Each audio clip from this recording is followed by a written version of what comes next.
Bacteria में परिवर्तनशीलता के कारण होता है।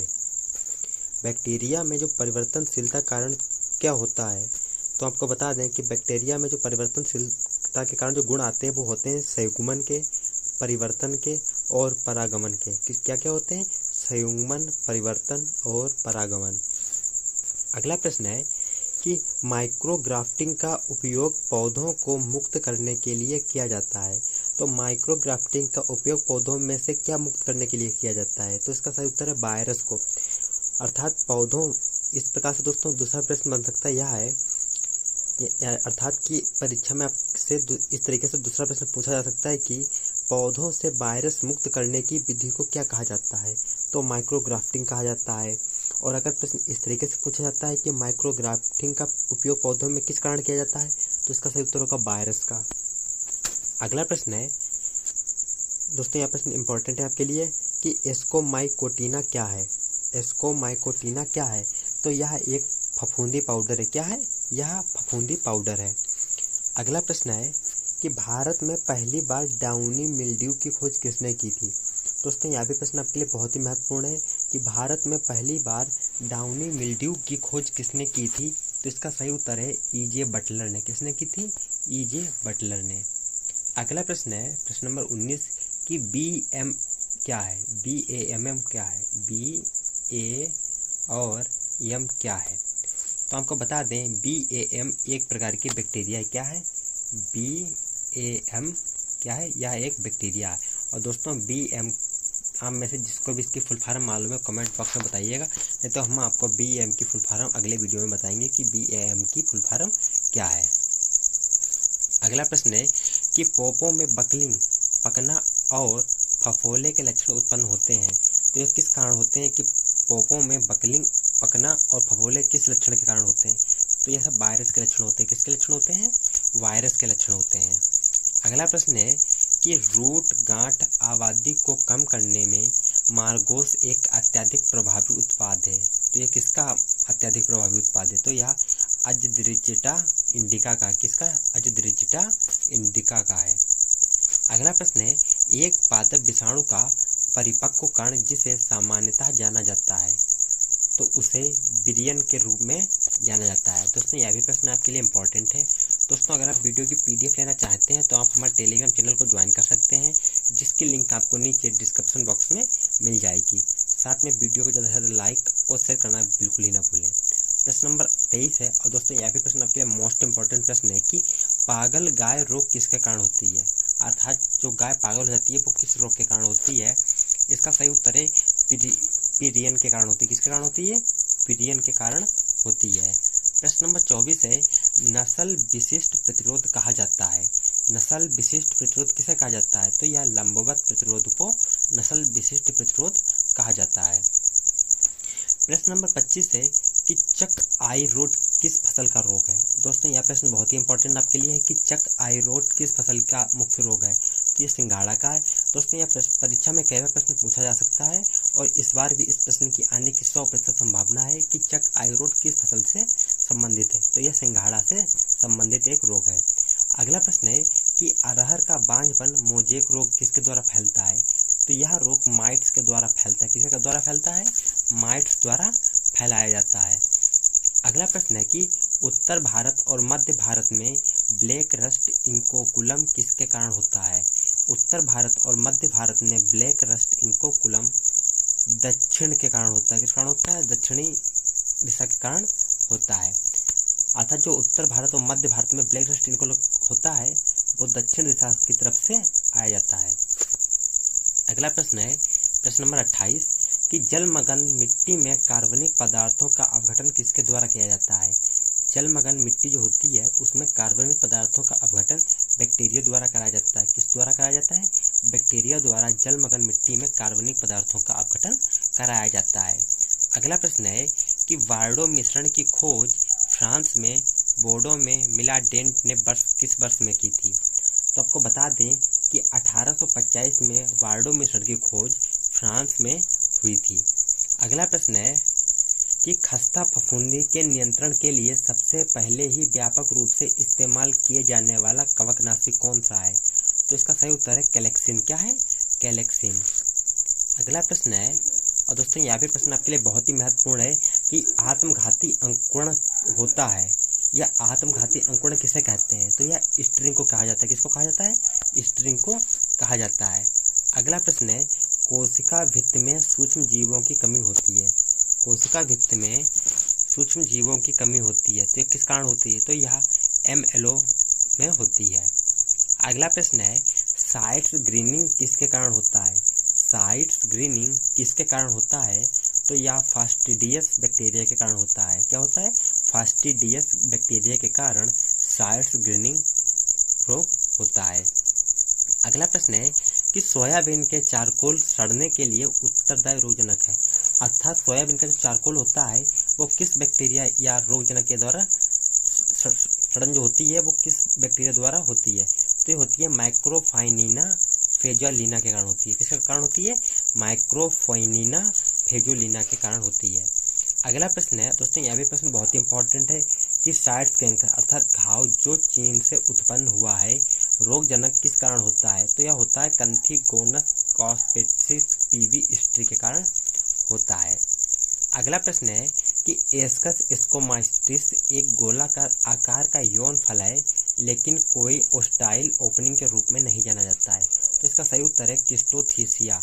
दोस्तों यह प्रश्न आपके लिए बहुत ही महत्वपूर्ण था कि एस्कस स्कोमाइटिस का एक गोलाकार आकार का यौन फल है, लेकिन कोई ओस्टाइल अर्थात ओपनिंग के रूप में नहीं जाना जाता है। तो इसका सही उत्तर होगा क्लिस्टोथेसिया। दोस्तों यह प्रश्न आपके लिए बहुत ही महत्वपूर्ण है, जिसे आप कहीं पर नोट कर सकते हैं। अगला प्रश्न है कि बैंगन में छोटा पत्ता किस कारण होता है?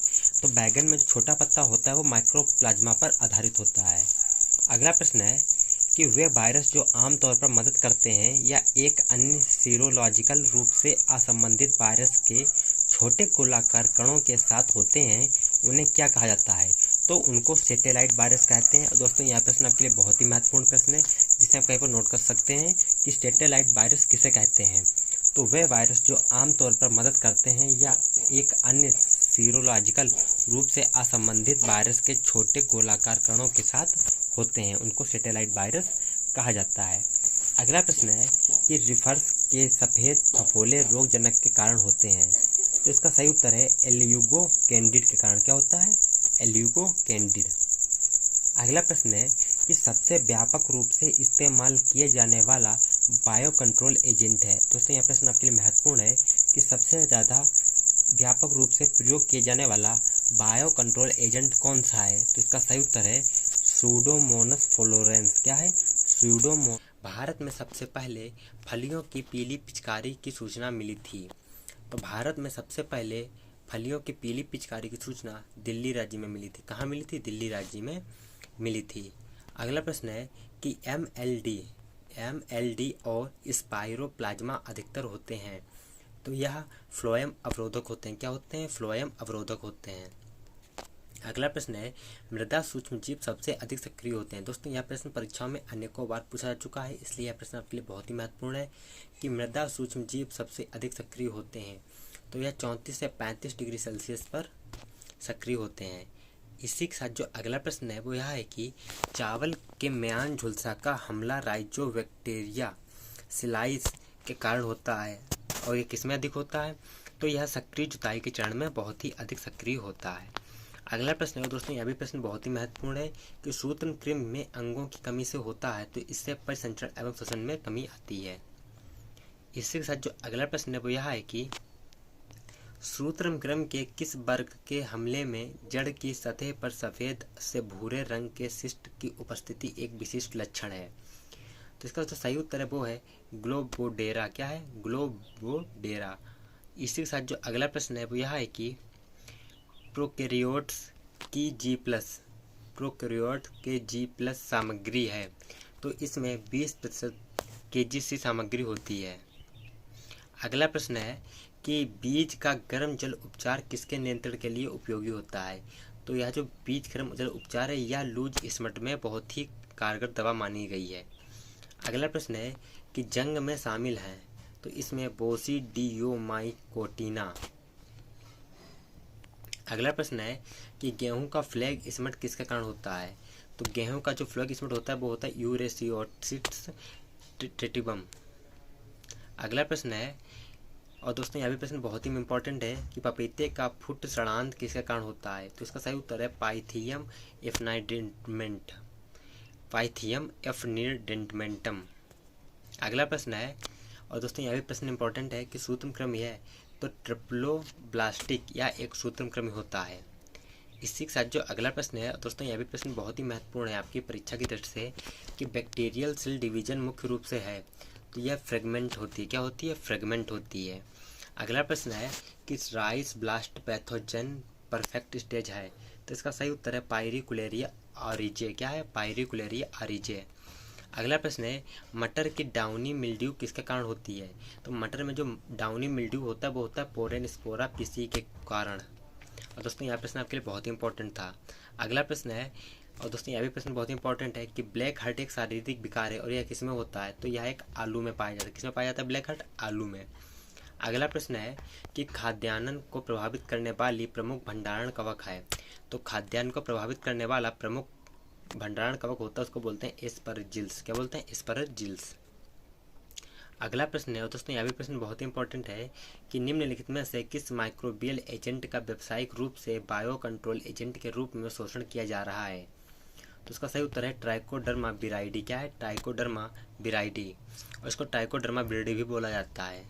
इसके साथ जो अगला प्रश्न है वो यह है कि पनीर बनाने में किस पेनिसिलियम प्रजाति का उपयोग किया जाता है? तो इसका सही उत्तर है पेनिसिलियम रोकफोर्टी। किसका? रोकफोर्टी पेनिसिलियम। अगला प्रश्न है, और दोस्तों यह भी प्रश्न बहुत ही इंपॉर्टेंट है, कि पोटास का अनुप्रयोग बढ़ाता है? तो पोटास का जो अनुप्रयोग होता है वो पौधों में रोग प्रतिरोध की क्षमता को बढ़ाता है। इसी के साथ जो अगला प्रश्न वो है कि नेमाटिकाइड्स समूह का चयन करें जो प्रकृति में गैर फ्यूगामेंट है? तो इसका सही उत्तर है एल्डिक कार्ब और फोरेट। क्या है? एल्डिक कार्ब और फोरेट। अगला प्रश्न है कि केले के गुच्छेदार शीर्ष का कारक जीव किसके द्वारा संचालित किया गया है? और दोस्तों यह भी प्रश्न बहुत ही महत्वपूर्ण है, कि केले के गुच्छेदार शीर्ष का कारक जीव या प्यूटालोनिया न्यूक्रेनुरा ओसा द्वारा प्रभावित किया गया है। अगला प्रश्न है, और यह भी इंपॉर्टेंट है, कि सल्फर डाइऑक्साइड पौधे के लिए या उससे ऊपर के लिए विषाक्त है? तो इसका सही उत्तर है 0.3 से 0.5 ppm तक। अगला प्रश्न है, और यह भी बहुत इंपॉर्टेंट है, कि डंपिंग ऑफ और लीव ब्लाइट्स को बहुत प्रभावी ढंग से चेक किया जाता है? तो कॉपर ऑक्सीक्लोराइड द्वारा। किसके द्वारा? कॉपर ऑक्सीक्लोराइड द्वारा। इसके साथ जो अगला प्रश्न है वो यह है कि योन स्मेलिंग और कुल्का ने पहली बार कवकनाशी की प्रणालीगत गतिविधि का प्रदर्शन किया था?